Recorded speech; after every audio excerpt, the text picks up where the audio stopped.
Hello and welcome to GTV UK's weekly interview with Mr. Stephen K. Bannon. Today is October the 6th, 2021. 2 weeks after the German general election, we have very happily invited our special guest Nina and Fox Mile 7 couple to inquire Mr. Bannon some questions about their country's election. And today I have my wingman and Castle at the helm ready. So, Mr. Bannon, is he your wingman or you his wingman now? We are two wings. We are equal, so we have no priorities. Okay, we can't fly without each other. So, so thank you, Mr. Bannon, and thank you all for attending our show. And I'll yield my floor to Mile 7 and Mrs. Fox for their presentation to Mr. Bannon. Thank you. Thank you, Mike. Hello, Mr. Ben. Nice to meet you again. So let's talk about the German election. You'll see this figure shows the result of the election in Germany. The Social Democratic Party of Germany, SPD, won big, while Merkel's party, the CDU, lost and became the second. Since none of the parties has 50%, there are many possibilities to form the next cabinet. Now the first four parties are negotiating with each other. So they are the SPD, CDU, the Greens, and FDP. And the winner, the Social Democratic Party of Germany, SPD, could form the cabinet with the Greens and the Free Democratic Party, FDP. Germans call this combination traffic light coalition because of the colors of the three parties, red, green, and yellow. Yeah. However, there is no warranty that they come together. If they don't come together, the two small parties, the Green and the FDP, could form the cabinet with Merkel's party, the CDU, which would be a disaster for the German people. You know, both the CDU and the Greens are supported by the people of Davos and the World Economic Forum. So they will mandate the COVID vaccines and they will forcefully introduce the vaccine passport. Regarding the current outcome of German election, Mr. Ben, what is your opinion of the upcoming cabinet? Well, first off, I think your analysis is very correct and very precise. I just want to step back for a second and say, particularly when you talk about the global conflict between freedom and totalitarianism, is that I think Merkel, and when you say CDU is the more conservative party, I think they've kind of shattered that inside of Germany.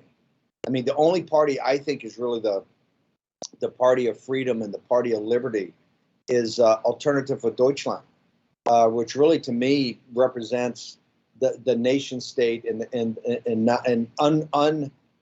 tied to any of the party of Davos. And this is absolutely central in our, remember, our number one focus is always to take down the CCP.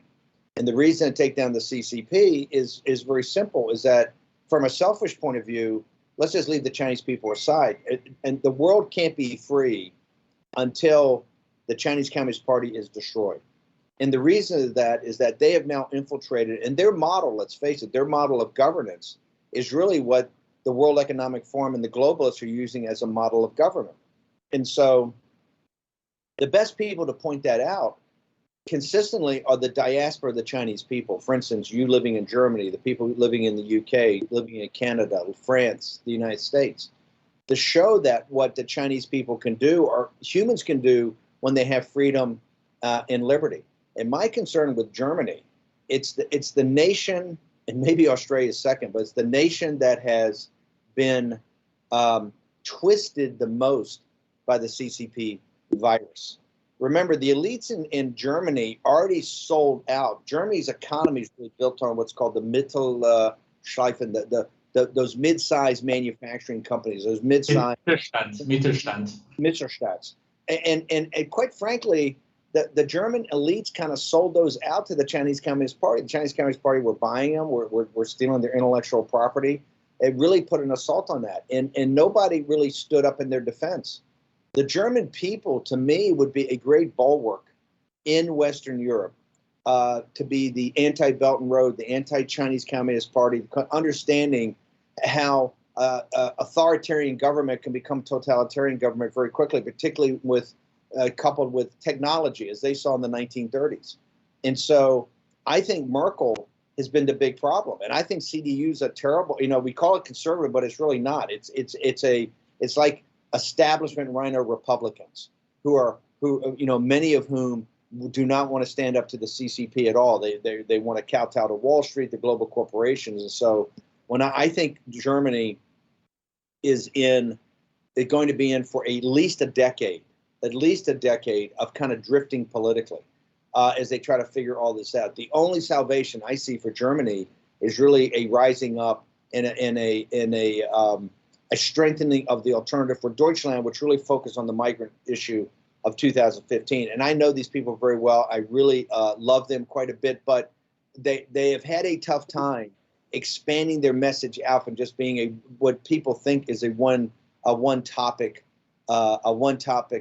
just immigration and nothing else. So no, I fear for Germany. I really fear for Germany because I love the German people. My mom was from a German family, half Irish, half German. So we have a lot of people who come to the United States from Germany, and I've always got a great fondness for the country. But I really feel for the people there, and particularly the authority. If you look at the way the government runs as a government, it's got a lot of authoritarian impulses, and what's happened on the CCP virus has been quite shocking.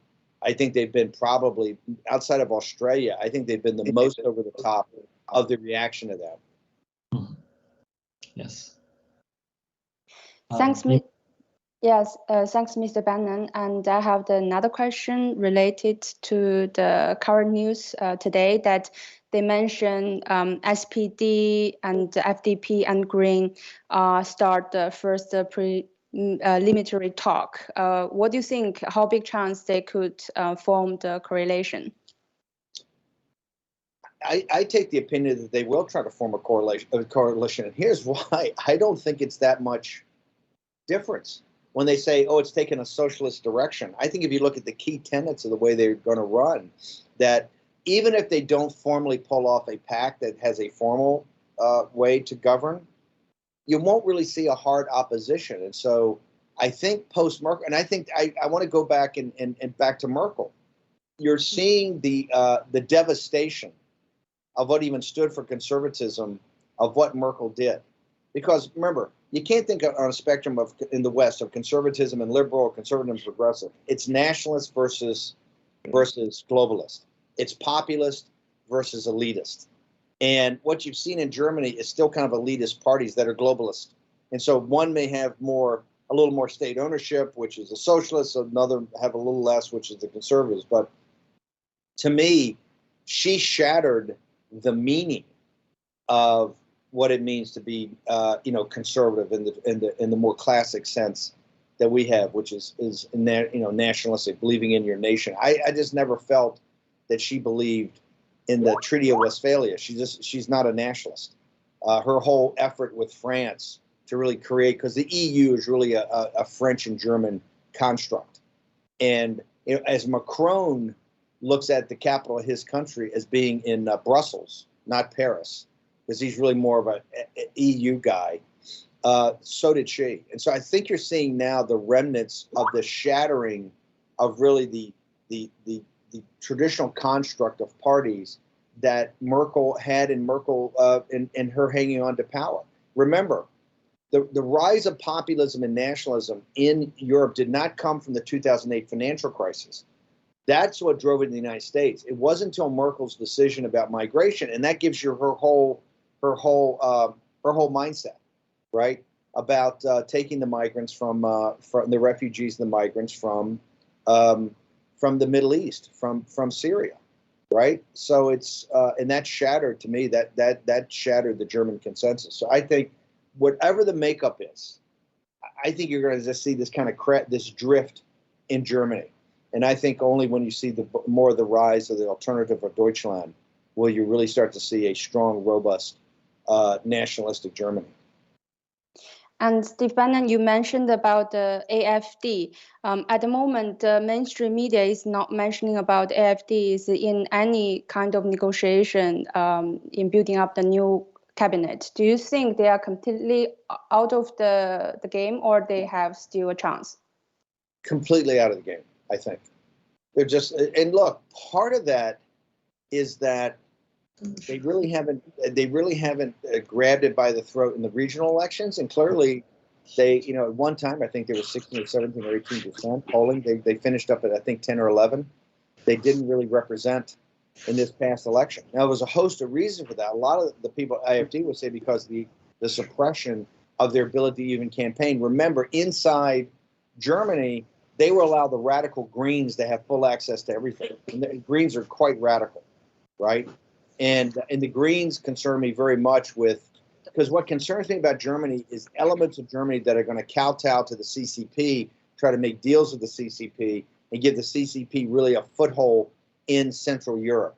And that's what concerns me when I look at some of these parties I think could be accommodationist or maybe even worse, right? And a lot of that, remember, using the cover of climate change. Oh, we have to save the planet. In order to save the planet, we have to come to some sort of rapprochement with the CCP, because until obviously we stop the CCP from stop polluting, right, the planet's only going to get hotter. And so that I always look at that as a key element when I do political analysis of who could be the weak link in the chain here in a real confrontation with the transnational organization, criminal organization that is the CCP, and the use of the cover. Many of the faults of the CCP, the human rights abuses, the abuses of Lao Beijing and the Chinese people have been that doesn't matter because we really need to work with them on climate change. But no, I think Alternative for Deutschland, as much as I love Alternative for Deutschland and the people that run it and the people part of it, I think they're basically irrelevant. Right now, they're just they're a small opposition party. 10% is good, but it's not in the formation of this government. I'd be very surprised they had any say-so or any role, because the policies they're talking about are totally opposite of what Alternative for Deutschland believes in. Thanks, Mr. Bannon. Back to you, Mike. Thank you, our special guests, and thank you, Mr. Bannon, for addressing our concerns about Germany. So you were great questions about Germany. Very, very astute, great questions. Thank you, Mr. Bannon. So you were talking about the European Union, Merkel. So we have some news from Brussels. So a few days ago, Mr. Guo announced that the United Nations and the European Parliament are considering whether the new federal state of China can represent the Chinese people overseas. So Mr. Bannon, you are our founding father, one of our founding fathers of the new federal states. So can you tell us more about this progress, immense progress, I'd say, and what this impact have on our endeavor to take down the CCP? Thank you, Mr. Bannon. First off, it'll be huge. I know that there's a lot of activity behind the scenes, particularly as becoming part of the UN. They have this whole, even if you're not acknowledged as the government in charge of the country, there are other opportunities to sit into conferences, etc., as a representative entity. Maybe not representing the country, but that's how it would start. No, I think all these endeavors at the EU and the UN, I fully support, and behind the scenes are obviously working as hard as I can for the new federal state. Remember, the new federal, and this is why I continue to call Miles now the George Washington of the Chinese people, in that I think you're seeing every day, and I hear this in Washington, people are watching the new federal state. They're watching, obviously, the whistleblower movement. They're watching the Rule of Law Society Foundation. G News and GTV are having a huge impact, right? Because alternative, here's one of the reasons it's having a huge impact. As we're able to put forward in War Room all the time, Miles has been right in so many different called shots about the CCP and about the world, whether it's the CCP virus, whether it's the financial situation with H&A and all the companies, whether it's Taiwan. He's been correct. So, because remember, just always keep something in mind. Washington, D.C. and New York, which New York's the world financial capital, and D.C. is the capital of the biggest power on earth. They're very provincial. They're very provincial cities. You have very little understanding here of Asia and particularly China. It's one of the reasons now that Jack Posobiec, as you know, who speaks perfect Mandarin, a former naval intelligence officer, lived in Shanghai. he's on War Room a lot because we're more and more engaged in these issues. And Jack is one of the top experts in DC, and he was really basically a mid-level naval officer. You don't have a lot of sophistication here.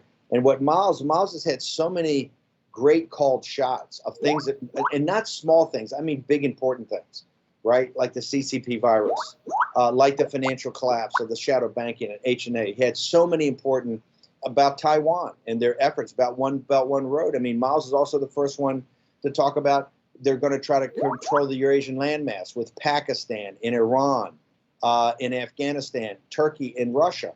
He's the first one to talk about the big, massive deals in with the mullahs and around the oil deals, and also with Saudi Arabia.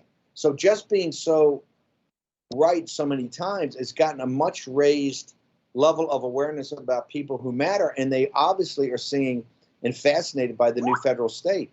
The one thing I think's impressed people most about the new federal state, and Miles said it best, is that if you look at the foundation of the Chinese Communist Party in their first year to what they accomplished in their first year, it wasn't much. If you look at new federal state from the founding in June of 2020 to 2021, and by the way, 2020 in the middle of the worst days of a pandemic in New York City, in front of the Statue of Liberty for its 1-year anniversary, and look at all the prominent people that showed up, from Mike Lindell to General Flynn to Natalie Winters. I mean, it was quite amazing. And Rudy Giuliani. You see that this new federal state has momentum. And so people are taking it very, very seriously. And I think, and my hope is, to look at it as a government in exile, or as a government in opposition to the transnational criminal organization, one that actually functions under the tenets of democracy and rule of law and freedom of speech and freedom of religion, freedom of assembly. So no, I think it's very, very powerful. And look, it's going to take a lot of work, because remember, the CCP will immediately crush anybody that does it. One of the things I know that Wang Xishan, it's been reported a little bit in the Chinese press, and particularly in South China Sea. One thing to always remember right now, and Miles has been very good about identifying Wang Xishan as obviously very evil, but someone always to keep your eye on. He's obsessed right now with what's called the sources of legitimacy. The regime itself is starting to very much, they understand they have a massive problem. To go from a revolutionary movement in government to a government that can actually govern, right? A revolutionary movement to actually an entity that can actually govern and advance society. And they've clearly had a very difficult time in doing that. And I think Wang Xishan and the other smart guys in the CCP understand of the 4 traditional methods of legitimacy. They're very worried. In fact, they're scared to death that the Chinese people are eventually going to sit there and go, look, you might have had legitimacy at the time that the Civil War revolution was going on, but you certainly don't have legitimacy today. And that's why I think the new federal state is so important. And Miles will continue to pointing that out, what's happening. We are, as a world right now, we're entering very dangerous waters. And what I mean by that, I think it's ever since we did not stand up to the CCP in Hong Kong, it's only gotten worse. And as the internal financial crisis of the shadow banking crisis crushes Lao Beijing, and you can see that on the videos every day, it's epitomized by Evergrande, but it's deeper than that. As the financial crisis does a crisis of legitimacy of the CCP, because remember, their Faustian bargain is that we will give you some sort of material progress, right, with all these other restrictions, and you're going to have to just live with the restrictions, right? You're going to have to live as a slave, but will better you materially, incrementally. That is your only source of potential legitimacy right now. Once that's broken, you're going to see this regime do anything and everything to continue to rule and reign. Remember, people throughout the West don't understand this. The factions that control the Chinese Communist Party are among the most wealthy families on earth. They make the Gulf Emirates, the king of Saudi Arabia and the UAE, that's all small. These are factions and families that control arguably the greatest civilization and the oldest civilization on Earth, with all the wealth that it's created in its land, and they literally control it 100%, and only that a handful of families. Their wealth is of, and if we ever, and as Miles keeps saying, and he's the first one to point out, look at where their money is. Their money they haven't put back in China. Their money they try to get out and steal and take it and put it into the West End of London, into Midtown Manhattan, right? Into real estate hard assets that are outside of China, right? And so now this crisis of legitimacy, and that's what we're seeing, is a crisis of legitimacy of the Chinese Communist Party. That crisis is going to, I think, have a domino effect throughout the world. It's not going to be pleasant. And you're going to see that principally, if not in Kashmir and on the western border of India, you're definitely going to see it in the South China Sea and in Taiwan. Taiwan right now, to me, is particularly with the feckless nature. If you think we were bad in Hong Kong, we're 100 times worse now with Biden and these guys are totally feckless, hapless, just weak.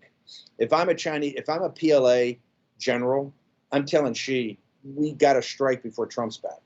We got to get Taiwan. If we get Taiwan, we grab the basic chip. We have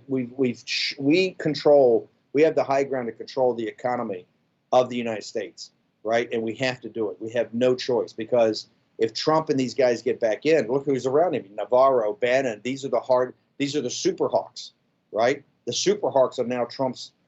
Pompeo, Pottinger, everybody, all the other guys, Mnuchin, these guys are all gone. If you look at the people that defend Trump every day and say Trump's got to run again, and Trump's going to win again, and we're going to win in midterms, win. It's the hardest core of the hardcore. That's not lost on Beijing. One thing about Beijing, as much as people may hate them and dislike them, they're very smart and they're very cunning, and they understand the most important thing I would say is their own survival. The Chinese Communist Party has survived for 100 years, right, through brains, toughness, and cunning. Remember, it survived and won after the war in World War II, when China was our great ally, right?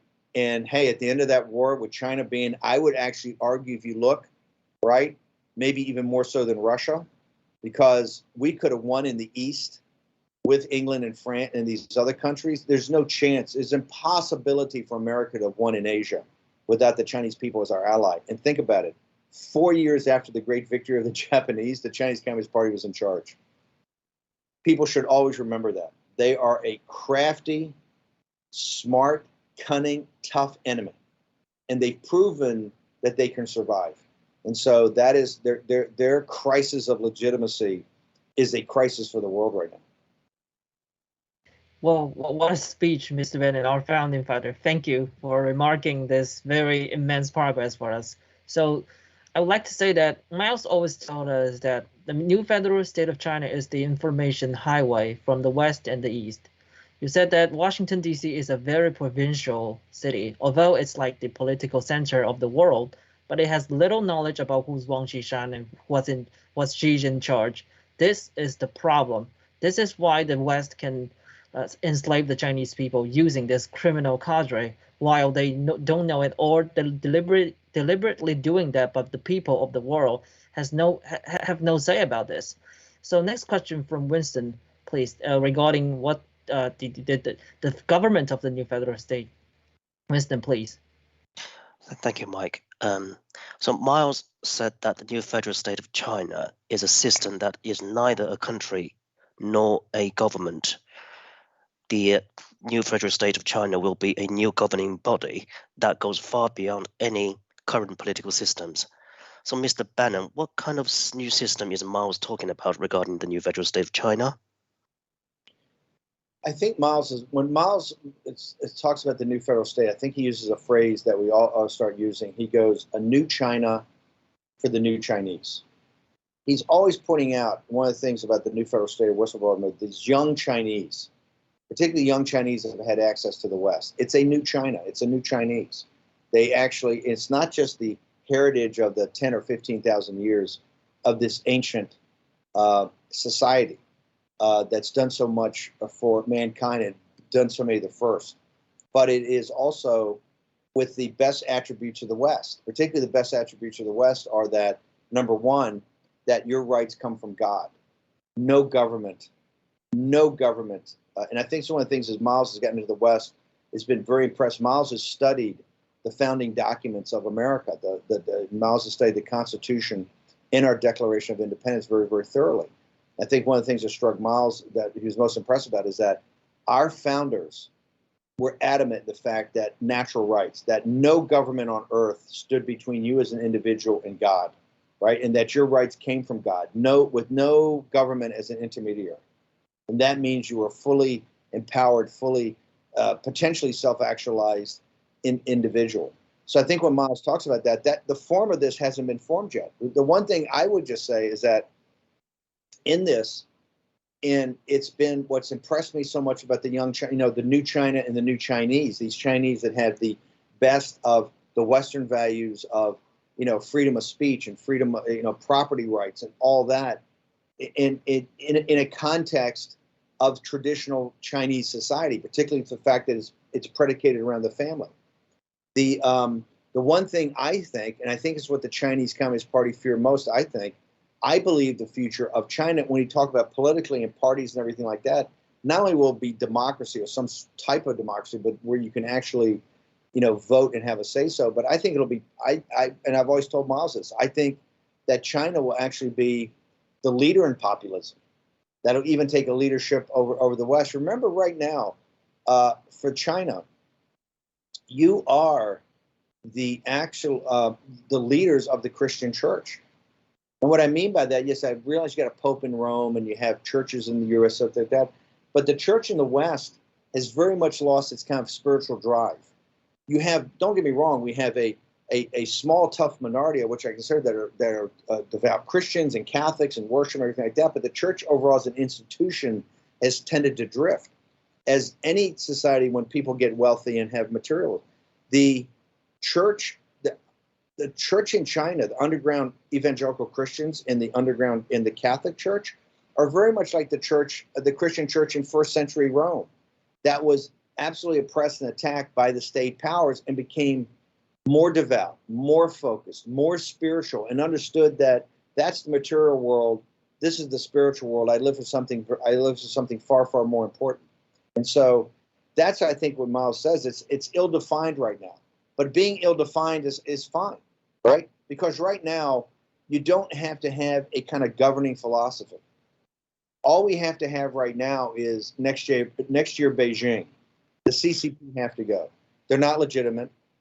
They continue to enslave the Chinese people. And I continue to make this case here in Washington, and people kind of wake up to it because they don't really know. I said, how can this ancient civilization be one of the most advanced societies on earth with all these incredibly intelligent people, as you can see throughout the West, where they come and flourish and prosper, and they don't have any basics of freedom, none. They don't have any personal freedom. They don't really have any personal property rights. They don't have any of the rights of religion or speech or anything. I mean, it's the most oppressive society on earth. How can that possibly be? It's absurd. It doesn't make, it's not logical. That's why it can't continue to exist.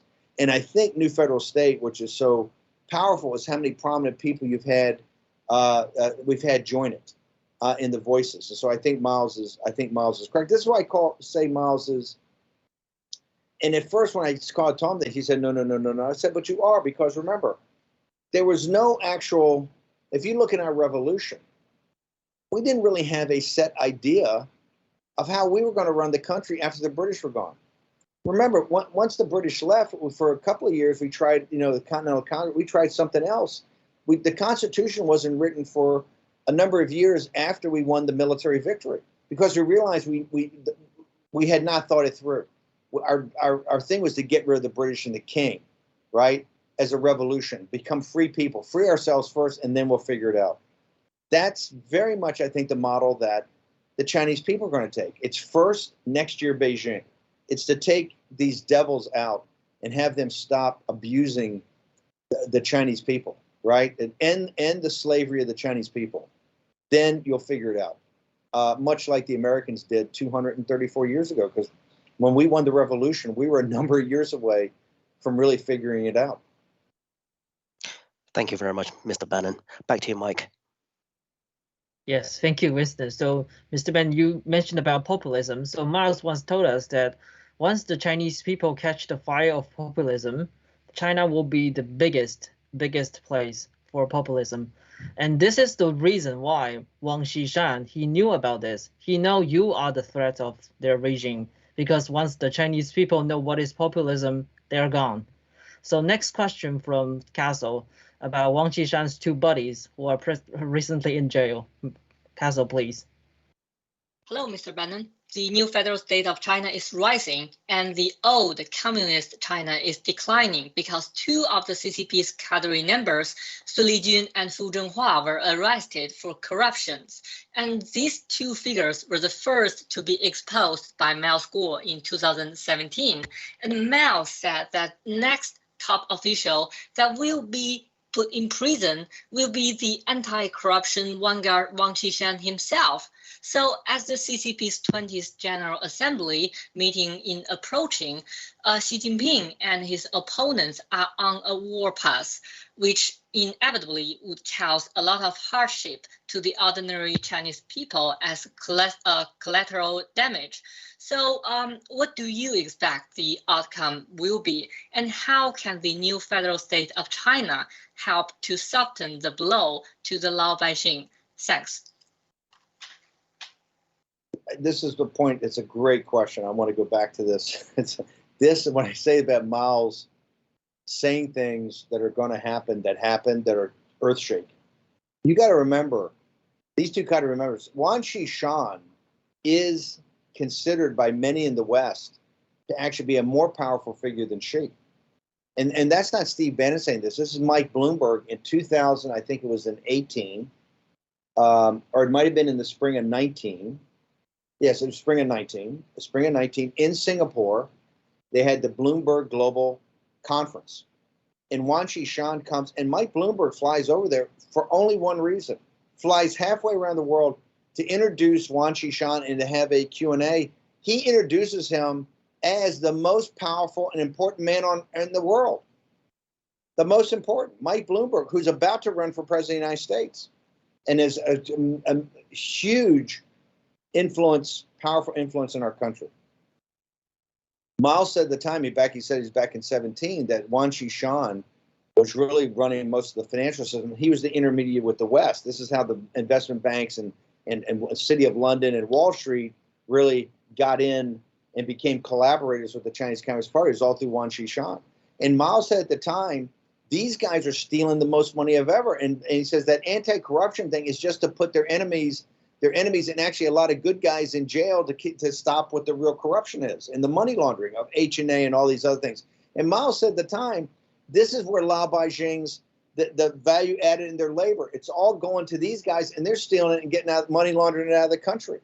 So once again, Miles, and here's the amazing thing, the financial press and media in the United States, in the Financial Times of London and Bloomberg, they're not covering it, and you get 100 times better news on GTV because Miles is sitting there naming guys out, and all of a sudden they're getting disappeared. I absolutely agree, 100%. There's something going, and that's why I think Wang Xishan spends so much time talking about the sources of legitimacy, right? This kind of theoretical construct. I think that whole faction, and this is what I think Xi's doing. I think he needs somebody to blame for the shadow banking crisis that we see, the theft of Laobaixing's cash. Let's just cut all the fancy terms for it. This is essentially stealing the savings of Laobaixing. That's what this is, right? And they're not going to put up with it. You see these videos that are coming out on GTV every day. They're struggle sessions. They got the woman with the knife up to her throat, and she's got the management thing. These are amazing. You're watching the French Revolution on video, right? There's no difference.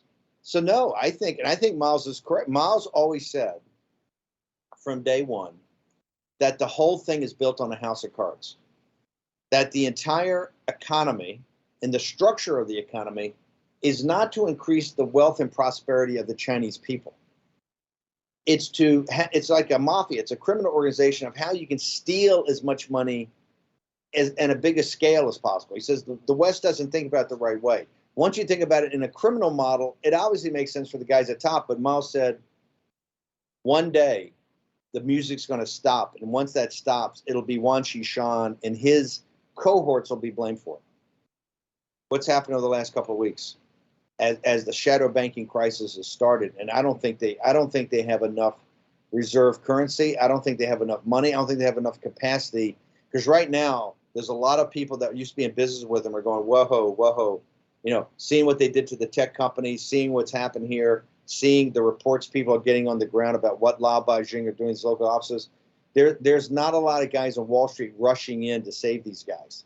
So I think Miles has called it. And I think for the way that the new federal state can, so first off, I think I talked about this last week, the winter we have coming up, particularly with the phoniness of what they're going to do with the Olympics, which is a crime that the Olympic Committee allowed this to happen in the Winter Olympics. I think that Chinese people are going to have one of the most bitter cold winters, with lack of food, lack of heating, with energy costs sucking up every bit of incremental income they have, that China's in for a long, hard, cold, bitter winter.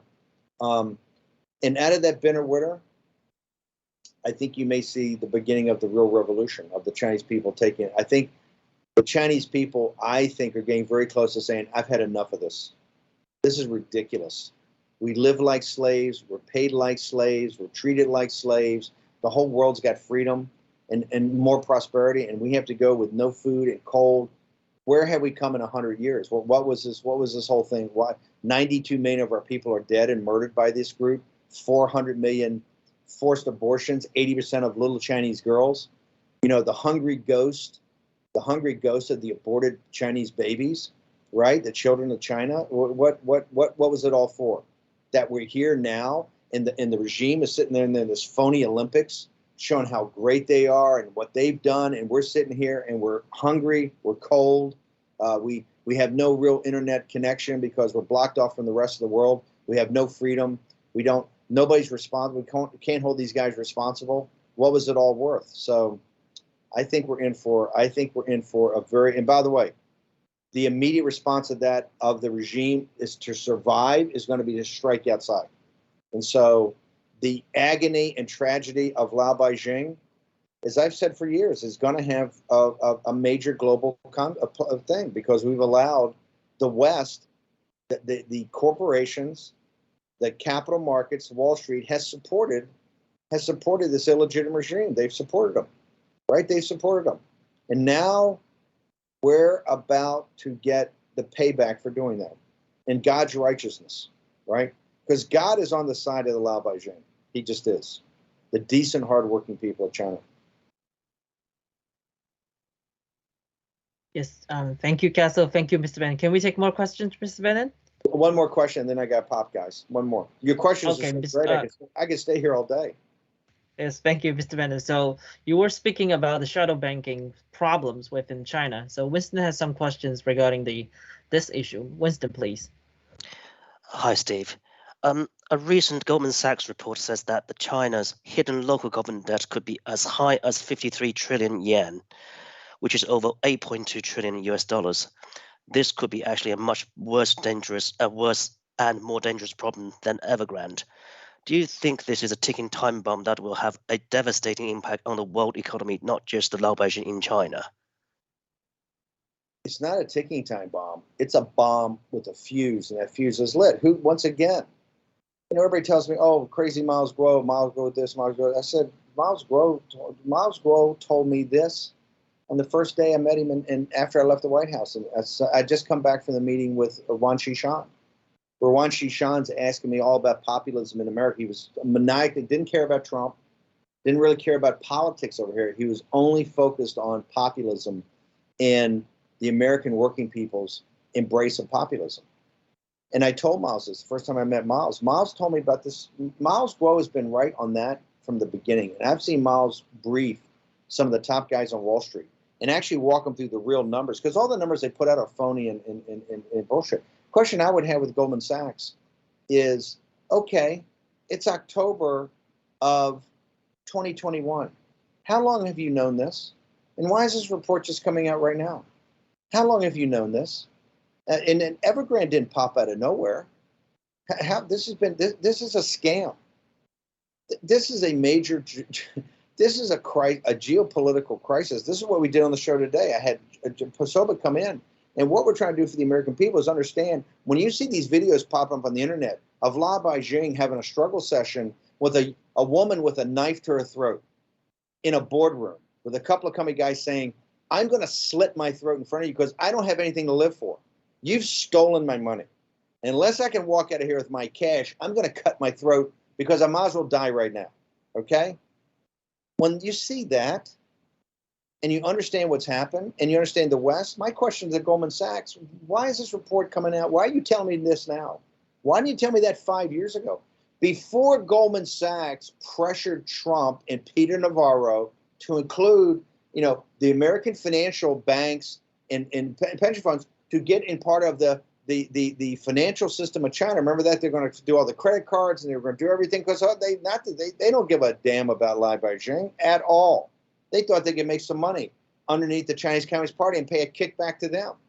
So why is Goldman Sachs telling us this today? Yes, it is a crisis. It is a crisis of enormous importance for the entire world. And my question is, between the World Bank and the IMF and all these regulatory apparatuses you globalists, you got all these regulatory apparatuses.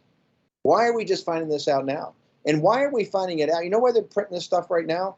Because Wall Street's scared to death of the woman with the knife to her throat because she puts a lie to the whole system. How is Evergrande created? Who bought the bonds in the West? How was this allowed to happen? How did all this money? By the way, Evergrande, you had the other Fantasia today. You're going to have the other ones. There's all kinds of these. There's all types of this. How did this happen? With Wall Street and the City of London as the partner. Remember, Wan Xishan had to have partners. He couldn't do it himself. He had to have the capital from the West. The capital turns out the pension fund money of the deplorables who never were told this was going on. Why didn't Goldman Sachs report this 10 years ago? Why does it take a woman putting a knife to her throat in a boardroom with a couple of the manager of the company? They have nothing to say. They can't give her her money back. They'll be shot by the CCP. Wan Xishan's in charge of that boardroom, not the poor employees who basically stole her money, right? They did it because that's the way the system works. The system's worked. The system's built upon the slavery of the Chinese people.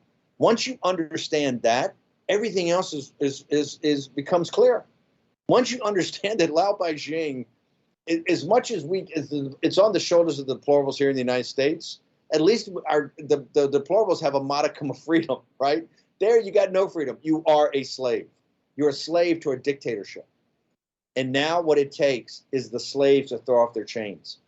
And that woman, in her bravery and courage, put a lie to the whole thing. Because she put a knife to her throat and says, I'll cut my throat right here. Because if I don't get my money back, I have nothing to live for. Who's responsible for her money being stolen? Is it those three little guys and the executives who were very concerned they were going to get killed? Is it the management of Evergrande at the local offices where they're being protected by the police but people are screaming at them? Is it the regulatory authorities in China? Is it all the way up to the Chinese Communist Party? Is it Wan Xishan and the finance guys are now being arrested, right? Or is it deeper than that? Does it go to Wall Street? Does it go to the City of London? Who knew? Does it go to all the woke corporations? They're so damn woke here in the United States, right? Of telling us what to do, and you got to be woke on every Black Lives Matter and Antifa and every issue of transgenderism. How woke are they to their involvement in the slavery and enslavement of the Chinese people? Have the corporations answer the question to the woman, where's her money? Where's her money? Where's her, and they call it blood money. Where's the blood money of the Chinese people?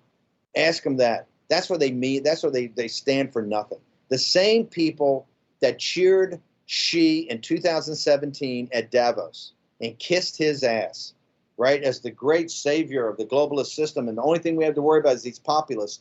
You know who's saying that? It wasn't the populists in the United States he was worried about.